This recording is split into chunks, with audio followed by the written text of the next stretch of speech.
Welcome to the Employment Law and HR Podcast with your host, Allison Colley.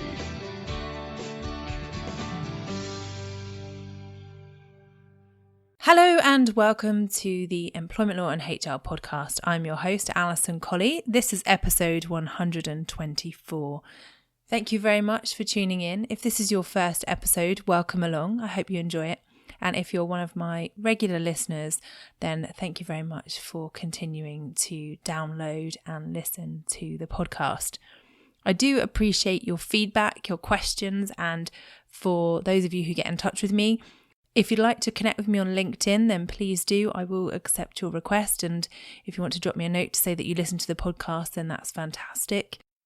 If you have any questions you want to run past me, or you would like any advice or assistance on a particular matter, you can also email me. My email address is allison@realemploymentadvice.co.uk. So for those of you who listen regularly, you will know that I deal with a best practice tip or case or just a general topic about employment law and HR every fortnight. And this week I am dealing with something that has come up in the news and which is of interest to me, certainly, and hopefully will be of interest to you. So, without further ado, I'm going to get into this week's featured content.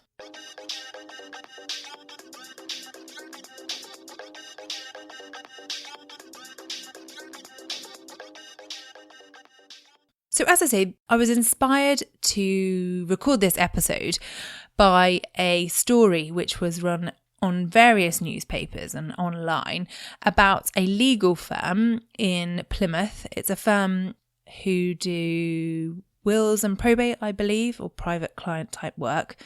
And they provide legal services, although I understand they're not registered solicitors.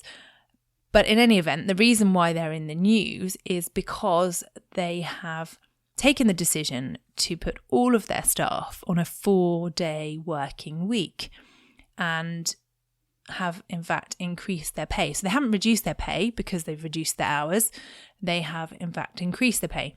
And it was, according to the news reports, part of an experiment to see how it would impact on the staff and the business. And it's gone so well, the company have decided to continue with it. And the story has been picked up by a number of news organisations.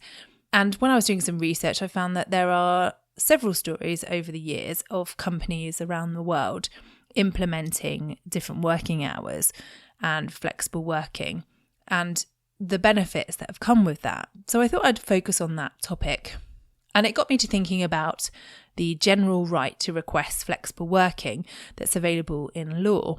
And I looked back through the back catalogue and found that actually my very first episode of the podcast back in August 2014 was actually about the right to request flexible working.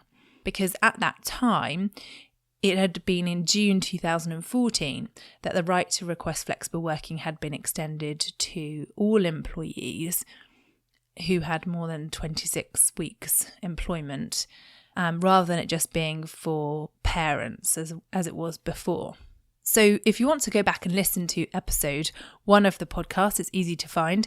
You'll find it on the website or online on iTunes, and Spotify is actually where I managed to find it and listen to it again quite easily. I think it's quite difficult to search through the iTunes back catalogue, but certainly on the website, if you go to adviceforemployers.co.uk//001, you can listen back to that episode. But just by way of a recap, the law states that an employee who has been employed for 26 weeks or more continuously can make an application to work flexibly, and there is a way in which you are required as the employer to handle that flexible working request, and there are certain limited ways in which you can refuse that request if you don't want the employee to, for example, reduce their hours or work from home or change the way in which they work. So that's an individual request for changes to be made to their working conditions. Now, what I'm talking about in this week's podcast is considering wholesale changes to the way in which you work either for all staff or for certain departments, or offering it out there to staff to do. Now, I know that it may seem a bit radical, and there will certainly be people who will be listening who would say, there is no way that will work in our business, that we can't sustain it, we wouldn't work, the clients wouldn't be happy. And I know I've been thinking about it from my own business perspective, and I've been having all of those sort of limiting thoughts about it and trying to get my head around how it would work outside of the norm. But it is outside of the norm, and that's why particularly this firm that I referred to, I think they're called Portcullis Legals in Plymouth, and that's why they've been in the news, because it is different and it is a bit out there. So I did mention before when I was researching that I found a couple of other examples, and in 2018 there was a firm that was in New Zealand called Perpetual Guardian, who moved to a 4-day week, so all their staff work 8-hour days over 4 days. And then a Swedish firm which reduced their working hours to 6 hours a day. So still working over 5 days, but for shorter hours. And in all three examples, they have reported that staff are healthier, happier, and more productive. And in both the New Zealand case, Perpetual Guardian, and the Portcullis Legals, they have trialled it to see how it worked. And clearly they've found that there are a number of benefits that obviously outweigh any of the potential business disadvantages. And the other reason why I wanted to talk about this is because I have had a number of conversations, and I'm sure I've mentioned this on the podcast in the past, with businesses, particularly here on the Isle of Wight where I'm based, but also further afield in specialist areas, who are really struggling to recruit good quality and qualified staff. So one of our clients is a firm of alarm and electrical engineers based in Kent, and they find it really difficult to recruit for qualified engineers. And the reason being is because there's just a general shortage in their area of those engineers with those skills, and there are a number of firms who are all looking to recruit. So a really small pool of talent that's looking to be snapped up by a number of firms, competitive firms. And they reported to me that they interviewed a qualified person who had 3 other interviews at that time and had been offered 3 other jobs. And so the employee in that situation had the pick of the employers. And so clearly they're going to look at who is going to be the best employer for me, who's going to offer the best incentives. And not everybody is enticed by money.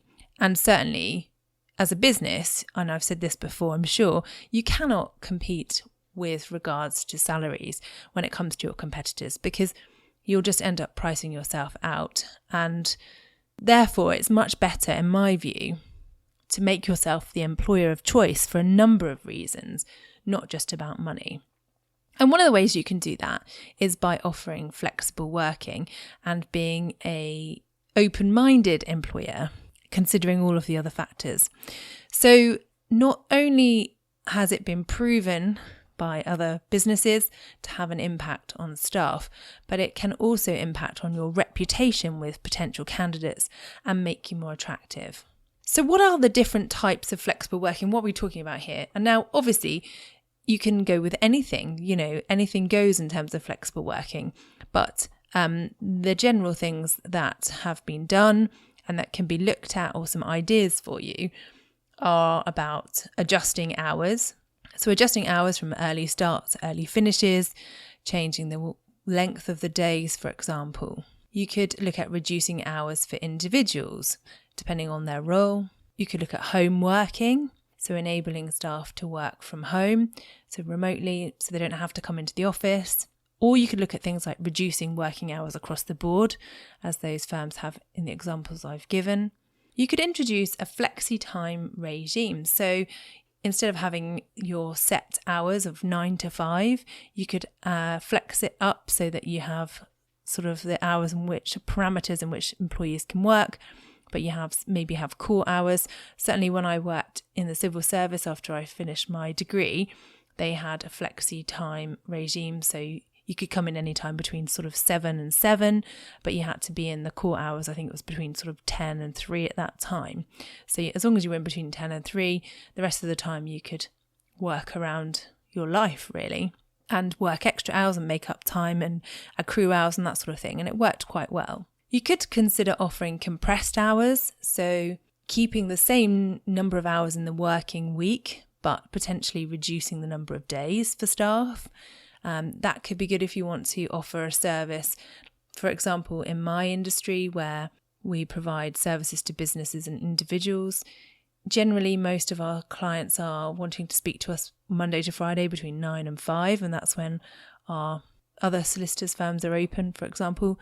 But if you found, as I do sometimes, that there are clients who want to speak in the evenings or early mornings because it's more convenient, then you could potentially compress the hours of staff so you're still having cover 5 days a week, but with early starts and late finishes, so that you're extending the offer to your clients and customers as well. You could look at something like annualized contracts, so that they have a set number of hours that they have to work over the course of a year, and then it's up to them to manage their time in that time.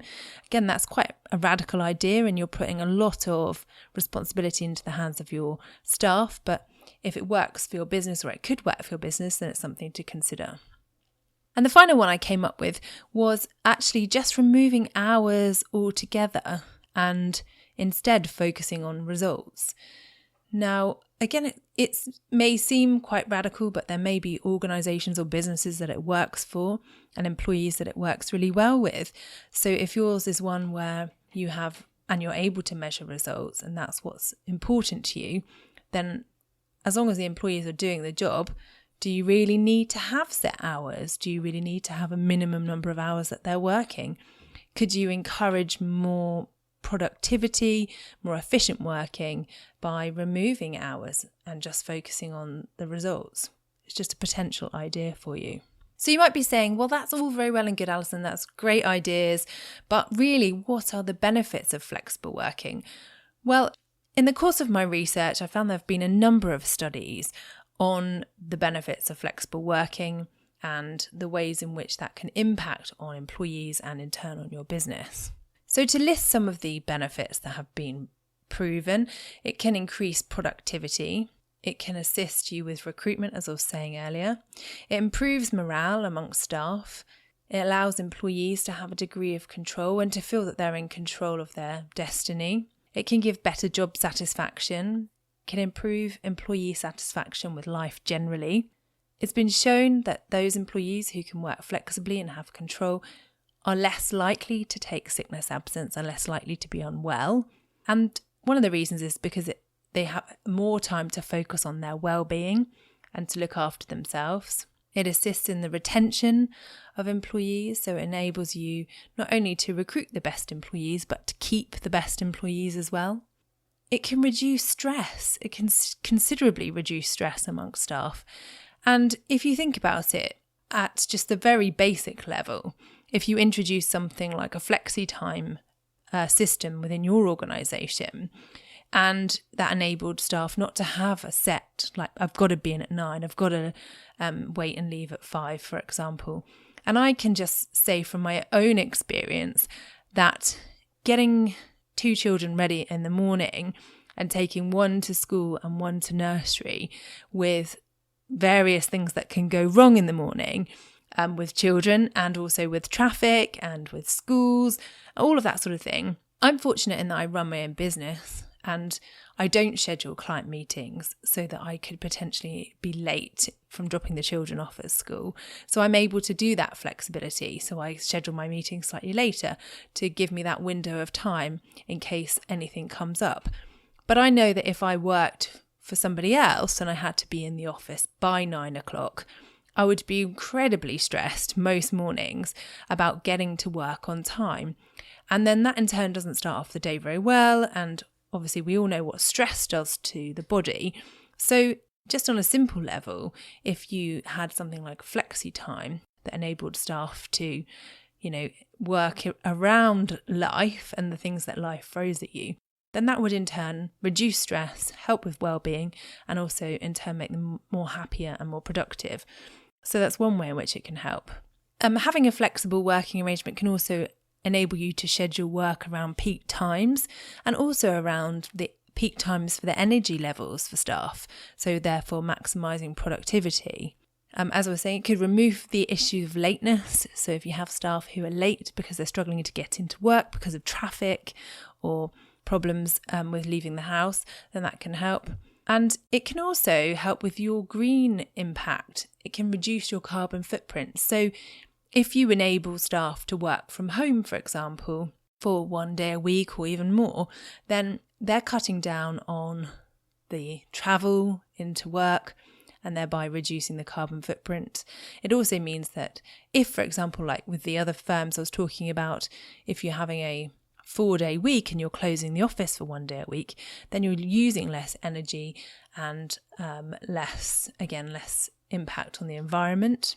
And finally, it can help to increase diversity amongst your workforce. And you're opening the door by having a flexible working to maybe some staff or employees who would not have applied for a job with you before because of restrictions about working time and that sort of thing. And we all know that having a diverse workforce brings with it a mix of skills, experiences, and those firms and businesses who have a diverse workforce are more successful and more likely to succeed. So it may have the added benefit of enticing people to work for you who might not have considered you before.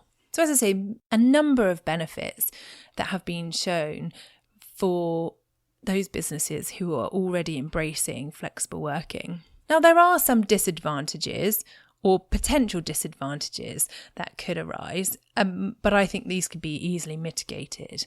And there's the obvious one which comes up when I speak to people, is that they're worried that employees may take advantage of that flexibility and may not be as productive as they would have been before, or more productive. Now, of course, regardless of whether you have flexible working or not, you're always going to have the odd employee who takes advantage, who isn't as productive as they should be, and who you could perhaps get more out of or deal with it accordingly.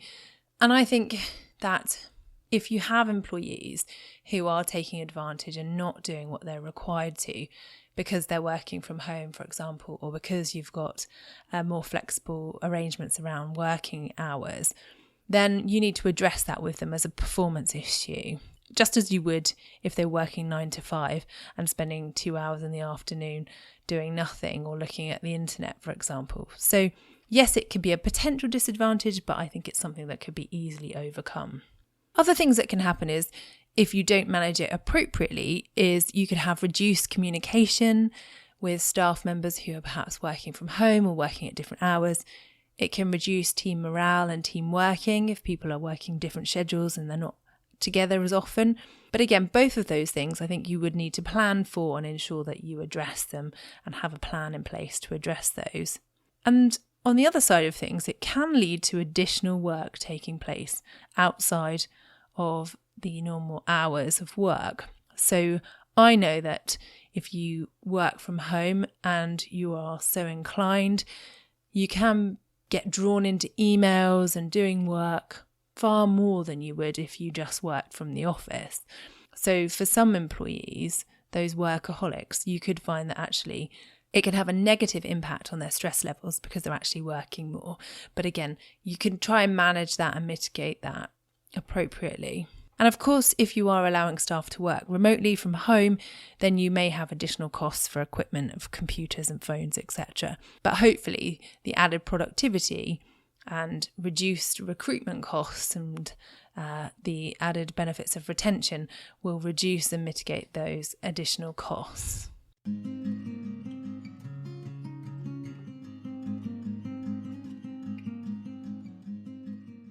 So as you can probably tell from the content of this podcast and what I've said, I'm a big advocate for looking at things differently, finding ways of working that are beneficial to employees and that can help with work-life balance. Because I do believe genuinely that having happier, healthier employees is going to be better for your business. And in the long run, you are going to get more productivity from staff who feel that they're valued and that their circumstances and their priorities are being taken into consideration by you as well. And you can do that easily, in my view, by considering flexible working across the board and applying it to all staff where possible. So if you would like any help in implementing flexible working in your organisation, or you want to talk through any ideas, or if you're trying something new in your business that you would like to share, I'd love to hear about it, because anything that's innovative, that can be used to make life easier for everyone, then I would always love to hear about it. So please do get in touch. It's alison@realemploymentlawadvice.co.uk. I can always share the details with your name and the organisation, or you can remain anonymous if you want to, or if you just want to get in touch to let me know and you don't want me to share on the podcast, and I'm happy to do so. Finally, before I sign off, I just want to remind you that a couple of episodes ago, I talked about the use of group messaging services such as WhatsApp by staff. And we have produced a policy that we're recommending to our clients to implement in their handbooks and to share with staff. And this covers the issues about reputation and potential legal risks of the usage of WhatsApp groups and group messaging among employees. Now, you can find a copy of this if you want to purchase your own copy for your organisation. It's easy to find and download. It's on the adviceforemployers.co.uk site in the document shop, and it is in the DIY document shop, group messaging and group chat policy, where you can download for £36 and you can just add your details and start using it straight away. So do go and have a look at that. And if you have any questions or you'd like to discuss anything from this podcast or any of the previous podcasts, I'd love to hear from you. It's alison@realemploymentlawadvice.co.uk. Thanks very much for listening, and I hope you have a fantastic week. Thanks again for listening. Just want to finalise by saying I wouldn't be a lawyer unless I had a legal disclaimer. So I must just say to you that the information in this podcast is for information only. It's general review and a general update. It's always necessary to get specific legal advice about your circumstances. So please don't rely on anything that you've heard in this podcast. But please do feel free to contact me if you'd like further information or specific advice.